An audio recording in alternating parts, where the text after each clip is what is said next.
Дала жануарларын өттік па? Жақсы. Енді атай қойыңдар қандай? Нұрали.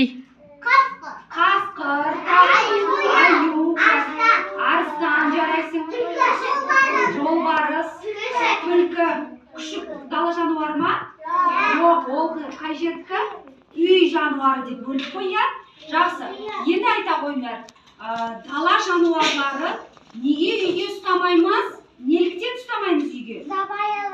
Өйткені олар жабайы. Қай жерде өмір сүреді?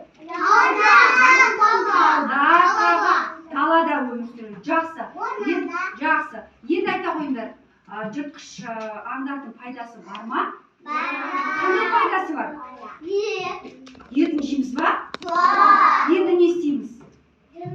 Қандай? Дұрыс. Жүндерін біз терісін не істейміз? Пайдаланамыз. Киімге пайдаланамыз және жерге палас қып жасаймыз. Я сендер айтқандай палас қып жасаймыз.